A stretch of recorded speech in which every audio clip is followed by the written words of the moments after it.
Halo Imawan Imawati, selamat datang di BBS Bincang Bareng Sobron. Inspirasi lewat pena, mendalam lewat retorika.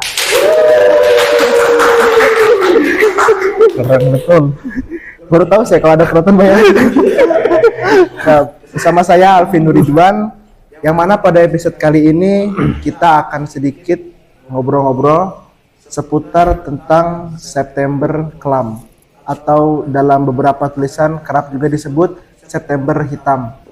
Nah, untuk kita berbicara soal apa itu September Kelam, kemudian kenapa September Kelam ini selalu saja mencuat atau menjadi tagline ketika bulan September datang, kali ini saya sudah bersama seorang intelek muda, seorang kader Muhammadiyah asal Kalimantan Timur, jauh-jauh ngerantau ke Pusat Peradaban Muhammadiyah. Bersama saya ada Mas Najih Salam. Selamat datang Mas Najih. Ya, Mas Alvin ketum saya. Nah, yang mana buat episode kali ini kita akan, sebagaimana tadi saya bilang ya, akan membahas seputar peristiwa-peristiwa yang terjadi di bulan September. Karena singkat yang saya baca itu, September Kelam ini merupakan momentum ataupun sebagai pengingat lah, bahwasanya sepanjang sejarah demokrasi di Indonesia itu bulan September selalu saja menjadi bulan yang kelam dengan berbagai tragedi-tragedinya. Sebut saja seperti tragedi 65, kemudian tragedi Tanjung Priok, kemudian tragedi Semanggi, hingga penculikan Munir. Yang mana yang mungkin menurut saya cukup membuat saya miris pun yang diceritakan dalam buku Laut Bercerita. Itu sebagai contoh bagaimana kelamnya September sepanjang sejarah berdirinya negara Indonesia ini. Nah, mungkin langsung aja kita ajak ngobrol nih. Mas Najih ini, yang saya lihat nih jam terbang terkait kepenulisan, jam terbang terkait aktivis di kampus tuh nggak perlu diragukan lah. Dan tentunya saya rasa Mas Najih juga tahu terkait apa itu September Kelam. Nah, mungkin bisa dikasih tahu nih, September Kelam tuh apa sih? Ya, September Kelam sebenarnya udah disebutkan sama ini ya, ketum saya Mas Alvin, terkait karena banyaknya peristiwa bersejarah yang terjadi di bulan September itu. Terlebih yang selalu rutin gitu, setiap bulannya ada nonton film bersama atau nobar gitu, baik di kalangan kampus ataupun sampai di pelajar di SMA. Bahkan saya dulu di pondok pesantren itu rutin setiap 30 September itu nobar G30 SPKI, atau sering juga dikenal dengan Gestapu ya, gerakan September 30 atau dan gerakan 1 Oktober itu sih mungkin. Nah, kalau yang saya baca ini kan mungkin ada beberapa tragedi ya, kayak 30 SPKI, kemudian tragedi Semanggi, yang mana selalu melibatkan oknum-oknum aparatur negara lah. Ya. Nah, mungkin yang tadi udah Mas Najih sebut juga, yang gak asing bagi kita gitu, terkait G30 SPKI, yang seolah-olah mungkin sampai per detik ini walaupun masih ada pro kontra lah terkait peristiwa tersebut, terkait bagaimana kronologis sejarah historis yang sebenarnya. Tapi bagaimana Mas Najih memandang fenomena ataupun tapak tilas lah terkait tragedi tersebut yang pernah terjadi pasca negara ini sudah merdeka gitu? Itu kalau yang saya baca di novel Buya Hamka, itu tulisannya Ahmad Fuadi ya, orang Sumatera juga, orang Minangkabau yang nulis, dan selalu kebanyakan bestseller tulisannya, yang juga difilmkan. Film Buya Hamka yang rujukannya juga salah satunya dari novel itu, disebutkan kenapa tragedi bersejarah dan cukup kelam bagi negara kita itu karena seorang presiden kita bernama Soekarno itu pergi ke Eropa, dan ketika pulang dari Eropa dia punya pikiran bahwa yang bisa menghancurkan Amerika itu hanya dengan pendekatan dengan orang-orang komunis. Nah, mulailah saat itu 1965 kurang atau 1955 sampai 1960-an, istana mulai disusupi atau mulai banyak dikerumuni oleh orang-orang komunis. Nah, mulai orang komunis dekat dengan istana, kemudian juga Soekarno berpikiran ya hanya orang komunis yang bisa menghancurkan Amerika. Sampai kan dikisahkan di buku novel itu Buya Hamka kan dicap sebagai pengkhianat bangsa. Karena juga Soekarno dengan apa ya keilmuannya juga lantang gitu, dengan peluang-peluang dia sering ceramah di masjid, kemudian sering mengisi radio dan televisi, sering menentang komunis itu. Dan kalau yang sepemahaman saya ya, karena Soekarno balik dari Eropa, kemudian itu hanya satu yang dia pandang, bahwa dengan orang-orang komunis lah yang bisa menghancurkan Amerika ini. Makanya istana mulai disusupi orang komunis, penuh dengan orang komunis sampai 1965 itu tragedi 30 September hingga di 1 Oktober itu. Begitu. Nah, kemudian kan selalu ini ya, ketika udah masuk 30 September nih, bahkan beberapa tahun belakangan ini kan kita selalu disuguhkan, atau entah tadi Mas Haji sebut juga di sekolah pun diadakan nobar lah gitu. Nah, menurut Mas Haji sendiri tuh, khususnya buat pelajar ya, ataupun mungkin kita yang sudah mahasiswa gitu, masih penting gak sih gitu kita buat terutama balik ke sejarah dulu, terutama balik ke fenomena atau tragedi 30 SPKI tersebut gitu? Sebenarnya itu kembali ke gimana orang itu memandang itu lagi. Ya kalau saya pribadi nggak terlalu penting kita nonton itu ya, karena kebanyakan ketika saya mondok itu nonton itu efek atau dampaknya ke pelajar atau siswa itu sedikit, bahkan nggak ada efeknya ya. Bahkan misalnya kalau secara substansi mungkin supaya ideologi bangsa ini tetap terjaga gitu kan, karena kan yang merusak Indonesia saat itu kan karena ideologi komunis yang tersusupi ke partai politik itu ya, hancurlah menjadi krisis politik, kemudian merambat ke krisis ekonomi militer sampai 6 perwira itu meninggal kan. Nah ya, jadi kembali lagi ke substansinya, emang benar memperkuat ideologi kebangsaan kita, tapi ya kembali lagi gimana kan, bayangkan nonton berjam-jam itu tanpa jeda, ini kan ya kurang lah. Mungkin apa ya, ada seminar gitu yang mempelajari, atau mungkin ya di kelas disusupi lah pelajaran ideologi yang memang bisa menjaga keutuhan kebangsaan kita lah.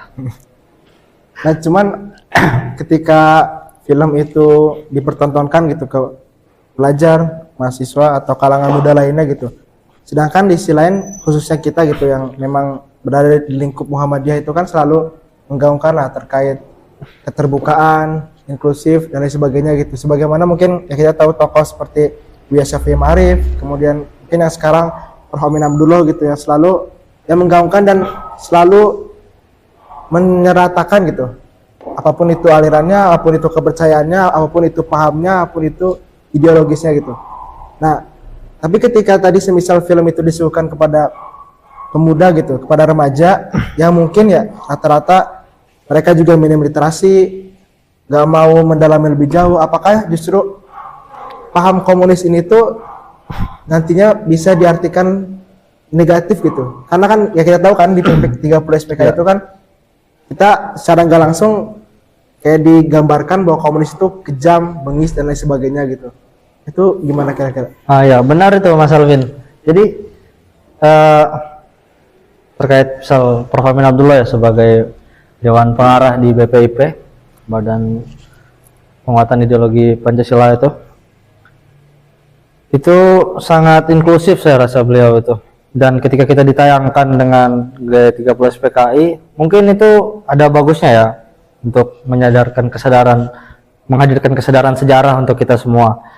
Nah, hadir kesadaran sejarah kemudian muncul refleksi untuk membangun yang jauh lebih baik. Tapi di sisi lain juga ya bisa menganggap sama gitu ya, komunis ini nggak baik semua.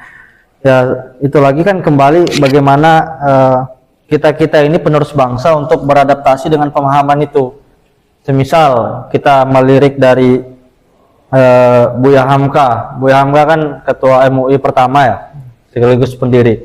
Buya Hamka kan pada saat itu dia berfatwa bahwa orang Islam dilarang masuk gereja dan begitupun sebaliknya. Jadi orang selain penganut agama ya, itulah dilarang untuk datang ke rumah ibadah selain agama yang dianut.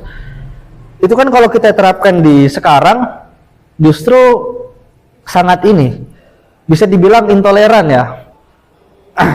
Padahal semisal kemarin Paus itu kan datang ke Masjid Istiqlal. Kalau kita masih mengadopsi fatwanya Buya Hamka, bisa dibilang intoleran kan. Nah, tapi kan itu kembali lagi adaptasi untuk memahami. Bisa jadi kan Hamka pada saat itu banyak perspektif yang lain gitu. Hamka pada saat itu kan menjadi penyelamat bangsa gitu. Semisal juga misal kita baca sejarah peradaban Islam, misal kita sebutlah Mu'tazilah. Mu'tazilah dulu bisa jadi kalau kita baca sejarahnya itu di saat zaman dia justru itu penyelamat Islam, tapi ketika kita terapkan ideologi Mu'tazilah sekarang ke Islam sekarang justru ya bisa rusak. Ya, jadi tinggal bagaimana kita ini penerus-penerus bangsa untuk adaptasi dengan pemahaman itu, atau istilah dari mata kuliah saya kontekstualisasi.